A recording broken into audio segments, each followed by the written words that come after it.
Police officer and her husband are now facing several rape charges after a young man who was under their care as a teenager claimed they sexually assaulted him for years.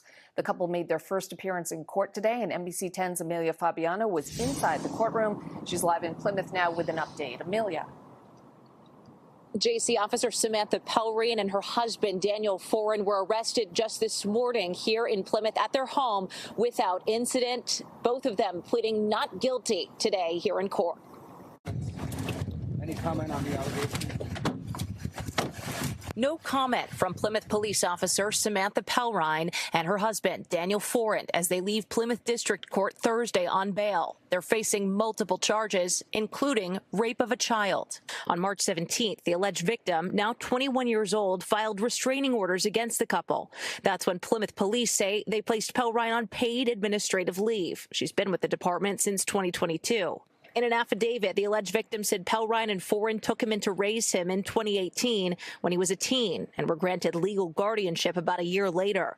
He claimed they both sexually assaulted him from then until last summer. Prosecutors describing in graphic detail the sexual assault and rape that allegedly occurred consistently for about 7 years. When the alleged victim slows down, Daniel comes up behind the alleged victim and pushes him to force him to keep going on the intercourse. The alleged victim claimed he moved out of their house last month and that, quote, "They are looking for me and I'm scared for my safety." The defense challenging that claim, though, saying he was in constant cordial contact with Pelrine and Foran during the period he claimed he was scared. The defense telling the judge the alleged victim made up all allegations and allegedly has a history of doing so. He had accused someone falsely of sexually inappropriate behavior when he was in high school, when he later came clean and admitted it was a sexual encounter he had with a teammate on his basketball team. Women who say they're related to the alleged victim also showing up to the end of the hearing. We stand by the victim and justice will prevail. At the Plymouth Police Department. Now, that's a lot to unpack here. That's a lot to unpack, but the charges are very serious. So you have to investigate. They have to. But my real question is about the sexual assault that they said he made up back in high school. That throws a big wrench in the believability of the victim. That's what a lot of the jury is going to look at.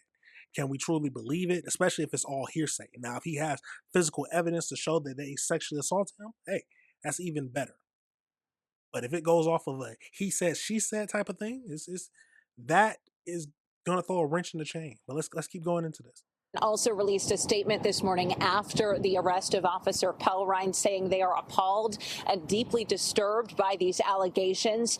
Officer Pelrine's duty status is also now under review. She and her husband are expected back in court coming up in June. Neither of them have prior criminal histories. Reporting live in Plymouth this evening, Amelia Fabiano, NBC 10 Boston. Now let's get over into this next video and find out more information about it. Plymouth police officer and her husband were released from custody just a short time ago after they were arraigned on charges that they assaulted a teenager for years. WBZ's Aaron Parsegian is live in Plymouth tonight with what we've learned about this case. Aaron? Yeah, Lisa, the couple was arrested at their Plymouth home this morning, and just about an hour ago, they walked out of this courthouse free on bail, but they're facing some seriously disturbing charges. Any comment on the allegations? No comment, thank you. Plymouth police officer Samantha Pelrine and her husband Daniel Foran leaving Plymouth courthouse free on bail. Sam, any comment? And refusing to answer any questions. Any comment on the allegations? Hours before, the couple was cuffed and visibly shaken in the courtroom, facing a lengthy set of charges, accused of sexually assaulting a teenage boy over the course of several years. This continues on with the three of them, with the alleged victim being forced to partake in these sexual encounters with Samantha and Daniel.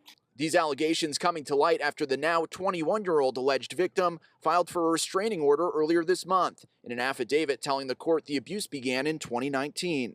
The allegations are that the sexual abuse started when he was 14 years old and continued up until last year.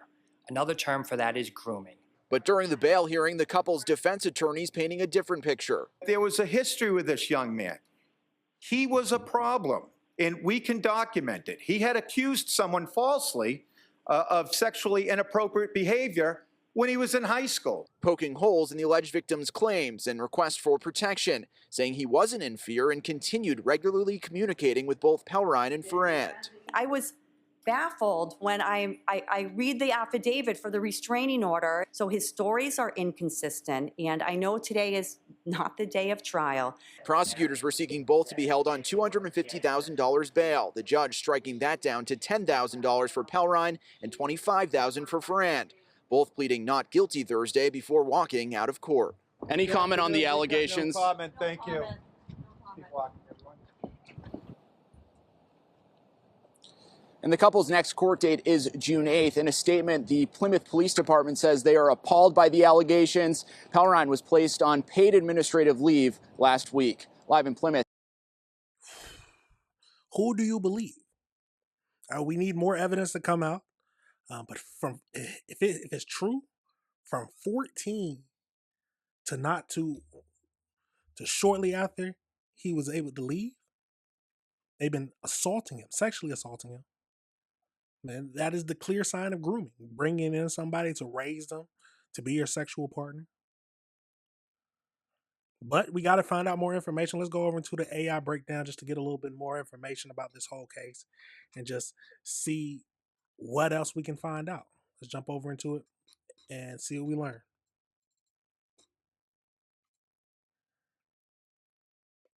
So Plymouth, Massachusetts, I've never heard of that place before. Police officer and her husband were arrested and charged on March 26th. So we got the 31-year-old Samantha, 37-year-old Daniel, facing 3 counts of aggravated child rape and 1 count of child rape for the woman. And then the husband faces 20 charges, including 8 counts of aggravated rape of a child and 3 counts of aggravated rape of a child in joint enterprise. They said it happened back in 2018, or started back in 2018 when he was 14 years old, and the couple became his legal guardians. He was allegedly sexually abused until early 2026. Both defendants pleaded not guilty during the argument, and they were released on that $10,000 and $25,000 bail. They were ordered to surrender their passport and firearms, stay away from the victim, and have no contact with them, with children under 18. So, and then the woman who works at Samantha, who works at the police office, she was placed on administrative leave by the Plymouth Police Department. Is it unpaid, I wonder? But either way, it's a lot of stuff we got to think about. Because the big fact, and I think that the defense attorney for the couple is going to play heavily on the fact that he lied about a sexual encounter, or basically took back the sexual encounter that he was having with a friend, saying it was sexually abuse.